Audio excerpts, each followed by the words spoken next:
You've heard of roller coasters, you've heard of music, but have you ever heard of roller coaster music? Hey everyone, Credit Savant here. This is going to be an album review. The world of roller coaster enthusiasts is one that to many people's surprise has layers. There's an endless amount of lore, lingo, and inside jokes that only we share, and for the longest time this information, this secret language, was shared online through message boards and coaster club meetups. Things are different now. Back in the day, there used to be a couple content creators that everyone in the community knew.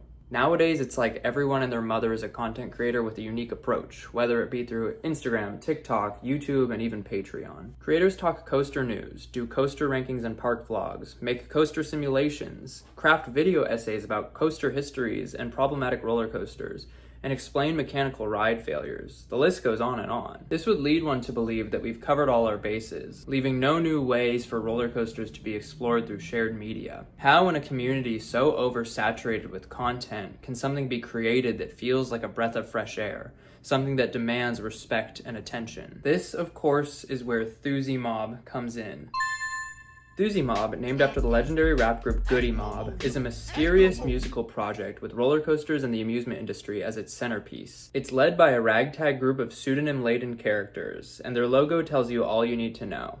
They're funny and they're tapped in. Referencing Dippin' Dots in the roller coaster community shows that you've been around for a while and you've been in pretty deep. Now, these guys aren't the first people to make music about roller coasters. However, they have the most realized and, dare I say, mature vision. This album, Thoosie Mob by Thoosie Mob, was released in March 2024, and it stands out because not only is it funny, but it also is catchy and well-produced, has tons of variety, and there are music videos for almost every single one of the songs on this album on Thoosie Mob's YouTube channel. Getting us started, we have Coaster Boy, a synthesizery warm testament to summer fun, seen through the lens of the Coaster Boy, a coaster enthusiast that thinks he's better than every park guest because he's ridden more roller coasters than them. My favorite part of the song is easily the 992 credit count ad-lib that creeps in at one point. The song itself is really good and catchy, and I especially like the way it starts.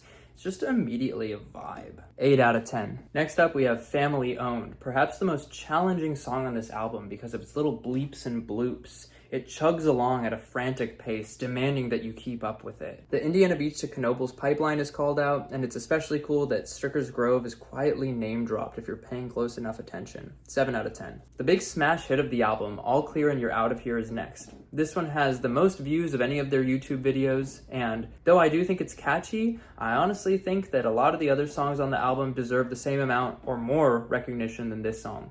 7 out of 10. Now, if you came into this album expecting all fun and games, think again. The next two songs on this album might leave you in tears. First, we have Leaving Tomorrowland, a short, subdued song. According to the song's music video, it's sung by Flat Ride Fred, a character whose name you shouldn't forget. It's quite frankly jarring to hear Flat Ride in such a somber, reflective headspace when he's normally so silly and goofy. He sings over a woozy synthesizer as though lost in a half-sleep, and you can hear the despair in his plea to leave Tomorrowland and find the lost and found. Perhaps our trusty companion feels lost in a sea of quick adrenaline amusement rides and is on a journey for greater, more lasting joy. A journey to find himself. Damn. 8 out of 10. SBNO is next. A slow, psychedelic, almost cloud-rappy tribute to the worst state a roller coaster can be in. Standing but not operating. Standing but not operating roller coasters are almost like dying stars. Beautiful to behold, but dead. Devastating. 8 out of 10. The first of two skippable songs on the album is next for me, and it's called One Credit Cruise. It's about Bolt, Ultimate Sea Coaster, the roller coaster that exists on a couple Carnival Cruise Line ships. And the song has a pretty annoying chorus, which I think is done on purpose, but it just doesn't warrant re-listens for me. 4 out of 10. But then Log Flume comes on. Flat Ride Fred is back for this one, and this time he's feeling weird. He's joined by an absolute powerhouse in a new character named RMC Dawn. They're an unlikely duo.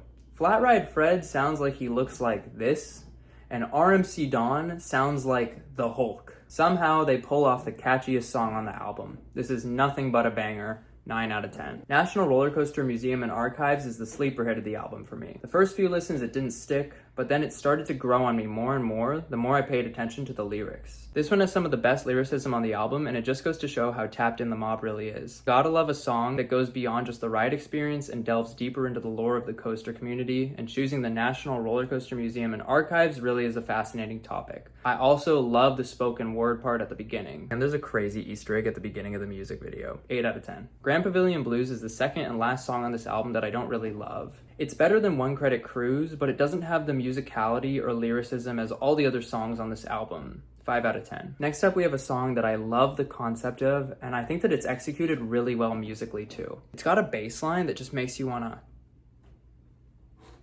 you know? It's called The Roundup, and it's about a food stand that used to sit across from Maverick and is now closed.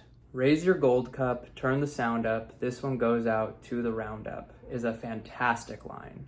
I love a song that goes more into the mundane aspects of being a roller coaster enthusiast, genuinely. These are the parts of amusement parks that we take for granted. And if anything, it just goes to show how tapped in the mob is to Cedar Point in particular, because I'm sure that the average enthusiast wouldn't know what the Roundup is if they were asked. 8 out of 10. Then we get down to the final 3 songs on this album, and I think they're masterful. Like, I actually wrote quite a bit about this first of the last 3 songs called Don't Take My Cedar Fair, because I think it's the most impactful one to me. I know Cedar Fair's in the title, but this song is a love letter to Cedar Point. The song is a response to SeaWorld's 2022 offer to buy Cedar Fair, which was ultimately rejected. It's obviously super unserious, but underneath the jokey presentation is a genuinely moving song, at least for us coaster enthusiasts, I think. First of all, it's a great song. The twinkly, dusty guitar sound brings to mind the wild, open frontier.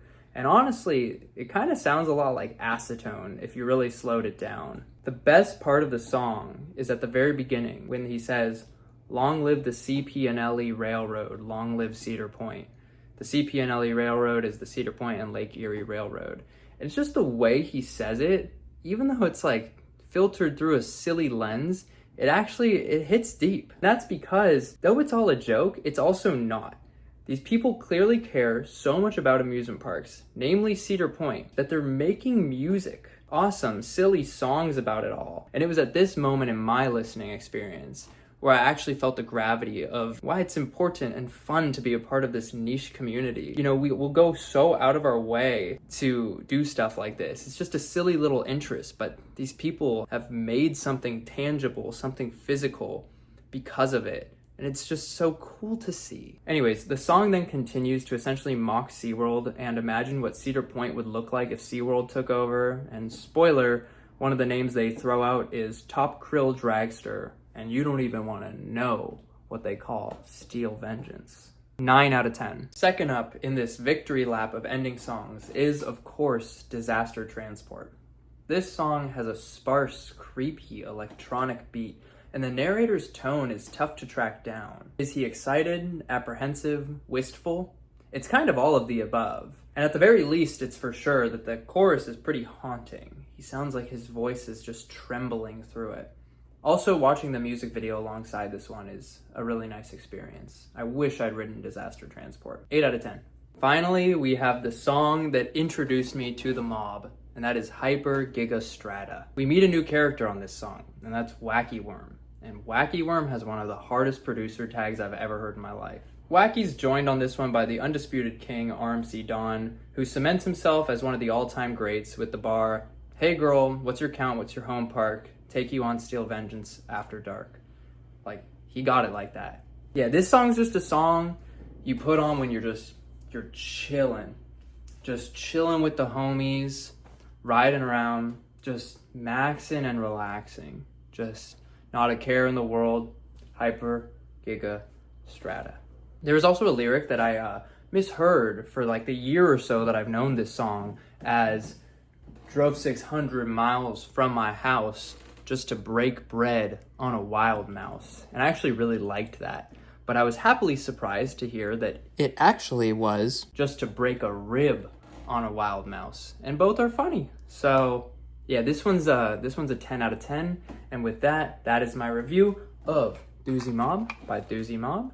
Go check it out on Bandcamp. They also have songs on Spotify, but they're slightly different, or the titles might be different, but it's the same song. And they have some additional ones on Spotify too, but you can literally buy a tape on Bandcamp or a VHS on Bandcamp, which has all the music videos and some bonus content.